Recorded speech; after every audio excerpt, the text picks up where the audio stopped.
মই সুম্পি ডেকা আন এক ৰাজ্য জোকাৰি যোৱা এক মৰ্মান্তিক ঘটনা সংঘটিত হৈছে লাভ জিহাদৰ পৰিণতিত মৃত্যুক আকোৱালি ল'ব লগা হৈছে এগৰাকী ছাত্ৰ নেতা মাধুৰ্য বৰ্মনক হত্যা কৰিছে ৰোজ আলী উৰফে আসিক আলী আৰু হিতেশ আলীয়ে যেটো মাধুৰ্য বৰ্মনৰ সম্পৰ্কীয় ভগ্নীক প্ৰেমৰ প্ৰস্তাৱ দিছিল এই দুই হত্যাকাৰীয়ে প্ৰেমৰ প্ৰস্তাৱ গ্ৰহণ নকৰাৰ বাবে দাৰে উপজুপৰি ঘপিয়াই হত্যা কৰে ছাত্ৰ নেতা মাধুৰ্য বৰ্মনক আৰু যেটো সময়ত চৰকাৰে লাভ জিহাদৰ ওপৰত কঠোৰ হৈছে যেটো সময়ত চৰকাৰে লাভ জিহাদ ৰোধ কৰিবলৈ আইন প্ৰণয়ন কৰিছে সেই সময়তে এই ঘটনা এতিয়া ৰাজ্য জোকাৰি গৈছে আৰু দোষীক উচিত শাস্তি প্ৰদানৰ বাবে দাবী জনাইছে সমগ্ৰ ৰাজ্যবাসীয়ে আমি এই মুহূৰ্তত সবিশেষ তথ্য লৈ আহিছো আমি এই মুহূৰ্তত জনাই গৈছো আন এক ৰাজ্য জোকাৰি যোৱা মৰ্মান্তিক ঘটনা সংঘটিত হৈছে প্ৰেমৰ প্ৰস্তাৱ মানি নোলোৱাৰ বাবে ৰোজ আলী আৰু হিতেশ আলীৰ ভয়ংকৰ কাণ্ড ভাতৃ ভগ্নীক আক্ৰমণ কৰিছে এই পাখান ৰোজ আলী আৰু হিতেশ আলীয়ে আক্ৰমণত যুৱতীগৰাকীৰ ভাতৃ মাধুৰ্য বৰ্মনৰ মৃত্যু হৈছে ইতিমধ্যে নলবাৰীৰ মুকালমুৱাৰ গংগাপুৰত সংঘটিত হৈছে এই ভয়ংকৰ তথা মৰ্মান্তিক ঘটনাটো যেটো নলবাৰী জিলাৰ মুকালমুৱা গংগাপুৰত নিশা চাঞ্চল্যকৰ ঘটনা সংঘটিত হয় ৰাজপথৰ ওপৰত তেজেৰে লুতুৰি পুতুৰি অৱস্থাত উদ্ধাৰ কৰা হয় সম্পৰ্কীয় ভাতৃ যেহেতু মাধুৰ্য বৰ্মনৰ ভগ্নীক এই দুই পাখানে প্ৰেমৰ প্ৰস্তাৱ দিছিল আৰু প্ৰেমৰ প্ৰস্তাৱ গ্ৰহণ নকৰাৰ বাবে দাৰে উপজুপৰি ঘপিয়াই হত্যা কৰিলে মাধুৰ্য বৰ্মনক আৰু চামতাৰ বালিপথাৰৰ মাধুৰ্য বৰ্মন আৰু গংগাপুৰৰ মৃদুস্মিতা ডেকা স্কুটিৰে গৈ থকাৰ সময়তে ৰোজ আলী উৰফে আসিক আলী আৰু হিতেশ আলীয়ে আক্ৰমণ কৰাৰ অভিযোগ ইতিমধ্যে উত্থাপন হৈছে আৰু ঘটনাস্থলীতে নিহত হয় মাধুৰ্য বৰ্মন নামৰ 19 বছৰীয়া এগৰাকী ছাত্ৰ নেতা পশ্চিম নলবাৰীৰ আঞ্চলিক ছাত্ৰ সন্থাৰ সহসাধাৰণ সম্পাদক আছিল মাধুৰ্য বৰ্মন উদ্ধাৰ হোৱা দুই যুৱক যুৱতীৰ দেহৰ কেইবাটাও স্থানত আঘাতৰ চিন স্পষ্ট হৈ পৰিছে আৰু নলবাৰী চহৰৰ পৰা নিৰিজগৃহলৈ গৈ থকাৰ অৱস্থাতে এই ঘটনা সংঘটিত হয় অতি সংকটজনক অৱস্থাত যুৱতীগৰাকীক ভৰ্তি কৰোৱা হৈছে চিকিৎসালয়ত আৰু সমগ্ৰ অঞ্চলটোত এক বৰ্তমান সেই ঘটনাৰ পিছতে এক তীব্ৰ চাঞ্চল্যই বিৰাজ কৰা দেখিবলৈ পোৱা গৈছে একাংশই দুই ভাতৃ ভগ্নী যুৱক যুৱতীয়ে লাভ জিহাদৰ বলি হোৱাৰ বুলিও ইতিমধ্যে দাবী উত্থাপন কৰিছে আৰু এই সমগ্ৰ ঘটনাৰ উচিত তদন্ত বিচাৰিছে এতিয়া সকলোৱে যাতে দোষীয়ে উচিত শাস্তি লাভ কৰে আৰু দোষীক এতিয়া কৰায়ত্ব কৰি উচিত শাস্তি প্ৰদানৰ দাবী জনাইছে সমগ্ৰ ৰাজ্যবাসীয়ে যিহেতু আমি জনাই গৈছো যে পুনৰ এক ৰাজ্য জোকাৰি যোৱা এক মৰ্মান্তিক ঘটনা সংঘটিত হৈছে লাভ জিহাদৰ পৰিণতিত এগৰাকী ছাত্ৰ নেতাই প্ৰাণ হেৰুৱাব লগা হৈছে ছাত্ৰ নেতা মাধুৰ্য বৰ্মনক দাৰে ঘপিয়াই উপজুপৰি হত্যা কৰিছে ৰোজ আলী উৰফে আসিক আলী আৰু হিতেশ আলীয়ে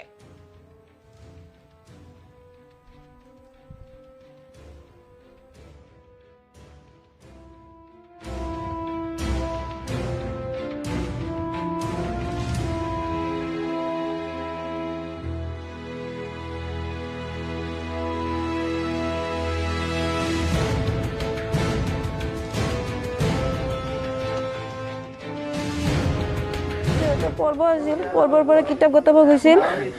পৰ্ব শেষ হোৱাৰ পিছত সিহঁতে কিতাপ গতাব গৈছিল কি কৈছে পৰ্ব আছিল আমাৰ ঘৰত আজি তিথি আছিল সেই পৰ্বখিনি শেষ হোৱাৰ পিছত সিহঁতৰ ভাত পানী খাই উঠি 5টামান বজাত ইয়াৰ পৰা গৈছিল আৰু নলবাৰীলৈকে কিন্তু সিহঁত কেতিয়া উভতি আহিছে আমি গম পোৱা নাই আমি ঘৰত কামত ব্যস্ত হৈ আছোঁ মাধুৰ্য বৰ্মন ছোৱালীটোৰ নাম মৃদুস্মিতা ডেকা হয় তাৰপিছত আমি ঘৰত থাকোঁতে আমি ঘৰত ভাত পানী বনোৱাৰ কথা পাতি থাকোঁতে কোনোবা আমাক কৈছে বাবুৰ এক্সিডেণ্ট হৈছে আমি দৌৰি যাই দেখা পাইছোঁ বাবু আৰু পৃথিৱীত নাই মোৰ ভাগিন হয়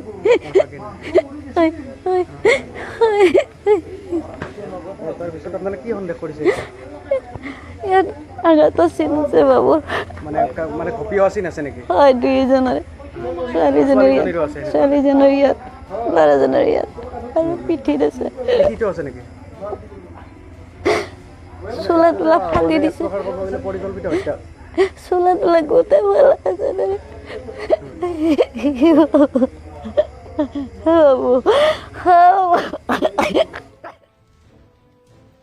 যিহেতু সাবতাৰ বালিপথাৰৰ মাধুৰ্য বৰ্মন আৰু গংগাপুৰৰ মৃদুস্মিতা ডেকা স্কুটিৰে গৈ থকাৰ সময়তে ৰোজ আলী ওৰফে আছিক আলী আৰু হিতেশ আলীয়ে আক্ৰমণ কৰাৰ অভিযোগ উত্থাপন হৈছে আৰু ঘটনাস্থলীতে নিহত হয় ছাত্ৰ নেতা মাধুৰ্য বৰ্মন নামৰ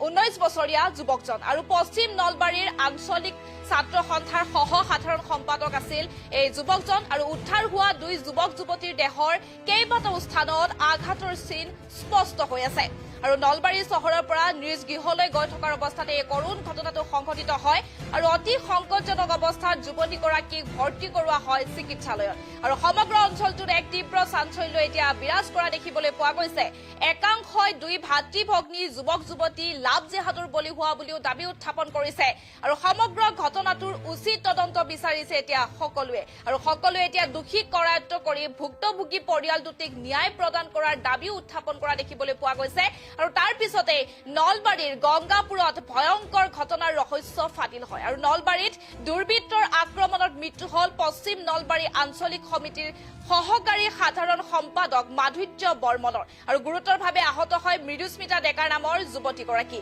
জানিব পৰা অনুসৰি মাধুৰ্য বৰ্মনৰ মাহীয়েকৰ জীয়ৰী মৃদুস্মিতা ডেকা নামৰ যুৱতীগৰাকী আৰু গংগাপুৰলৈ মোমায়েকৰ ঘৰলৈ খাবলৈ আহিছিল সামতাৰ মাধুৰ্য আৰু তাৰ পিছতে নলবাৰী চহৰৰ পৰা উভতাৰ পথত সংঘটিত হৈছে এই শোকাবহ আৰু ভয়ংকৰ ঘটনাটো যিহেতু পুনৰ এক ৰাজ্য জোকাৰি যোৱা এক ভয়ংকৰ তথা মৰ্মান্তিক ঘটনা সংঘটিত হৈছে প্ৰেমৰ প্ৰস্তাৱ মানি নোলোৱাৰ বাবে ৰোজ আলী আৰু হিতেশ আলীয়ে ভয়ংকৰ কাণ্ড সংঘটিত কৰিলে আৰু ভাতৃ ভগ্নীক আক্ৰমণ কৰিলে এই 2 পাখান ৰোজ আলী আৰু হিতেশ আলীয়ে আৰু আক্ৰমণত যুৱতীগৰাকীৰ ভাতৃ মাধুৰ্য বৰ্মনৰ মৃত্যু হৈছে নলবাৰীৰ মুকালমুৱাৰ গংগাপুৰত সংঘটিত হৈছে এই ভয়ংকৰ ঘটনাটো যিহেতু পুনৰ ৰাজ্য জোকাৰি যোৱা আন এক ভয়ংকৰ তথা মৰ্মান্তিক ঘটনা সংঘটিত হৈছে প্ৰেমৰ প্ৰস্তাৱ মানি নোলোৱাৰ বাবে 2 পাখান ৰোজ আলী আৰু হিতেশ আলীয়ে ভয়ংকৰ কাণ্ড সংঘটিত কৰিছে 2 যুৱক যুৱতীৰ সৈতে ভাতৃ ভগ্নীক আক্ৰমণ কৰিলে 2 পাখান ৰোজ আলী আৰু হিতেশ আলীয়ে আক্ৰমণত যুৱতীগৰাকীৰ ভাতৃ মাধুৰ্য বৰ্মনৰ থিতাতে মৃত্যু হয় নলবাৰীৰ মুকালমুৱাৰ গংগাপুৰত সংঘটিত হৈছে এই ভয়ানক ঘটনাটো যেটো আমাৰ হাতত মন্তব্য আছে আমি এই মুহূৰ্তত মন্তব্য আগবঢ়াম তাতে তুলিব ধৰিছে তেতিয়া মই আহিলো আটা দিছো আটা দিয়াতে তাহাঁতৰ ঘৰৰ মানুহ আহিছে মই জয়ন্ত তোমালোকৰ ঘৰৰ মানুহ চোৱাচোন পিছত হামটা মাৰি ধৰিছে মইনা কোনো আমাক হেৰি কৰা নাই এক্সিডেণ্ট কৰা নাই কিন্তু মাৰি থৈ গৈছে নামটো কৈছে মই নামটো শুনা না অলপ ইয়াতে হেৰিত ইয়াতে খায়া বুলি কৈছে আৰু ল'ৰাটোতো চাইৰ পিনে লেপিছে ছোৱালীটো 2 ঠেটত বোলে সেইখিনি মই দেখিছো তাৰপিছত মই পানী আনি দিলো পানী আনি দি ঘৰৰ মানুহ আহিল তাহাঁতে সিহঁতে আৰু গম পাইছে কোনে মাৰিছে ছোৱালীটো কৈছে আৰু তাৰে পিছতে আহিছে অলপ লেট হৈছে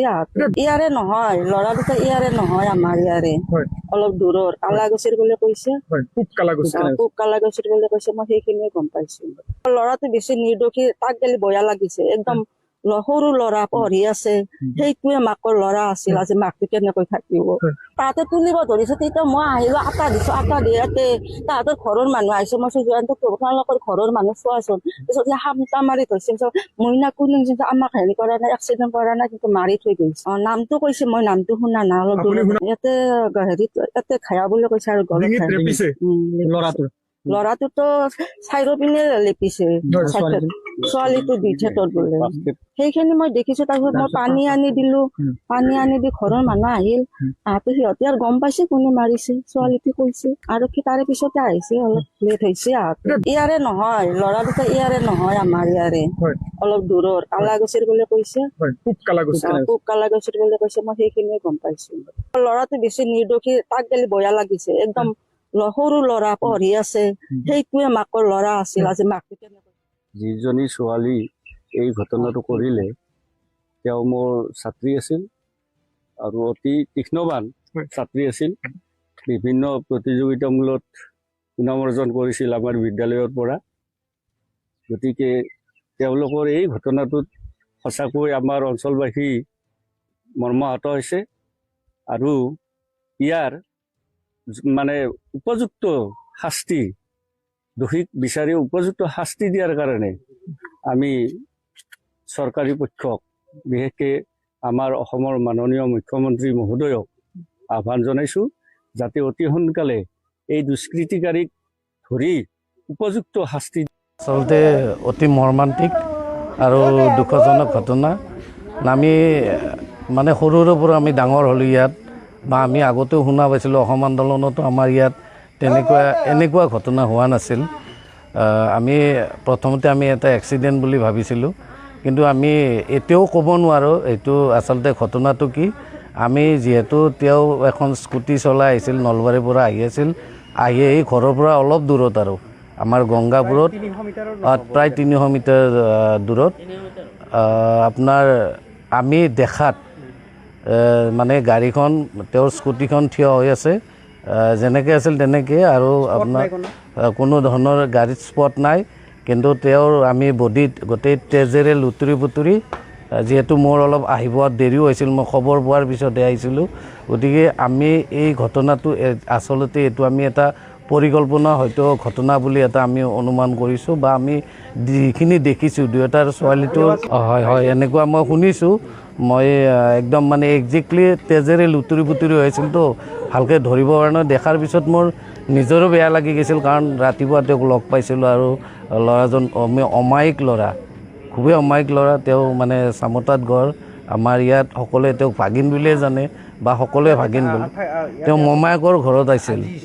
আজি আহিছিল, আৰু মানে নিজৰ মাহীয়েকৰ ছোৱালীৰ লগত, মানে ভনীয়েক দুয়োটা নলবাৰীত গৈছিল, কিবা কিতাপ পত্ৰ কিবা আনিছিলোঁ, সেইখিনি আমি তাতে দেখা পালোঁ। দেখা পাই আচলতে আৰু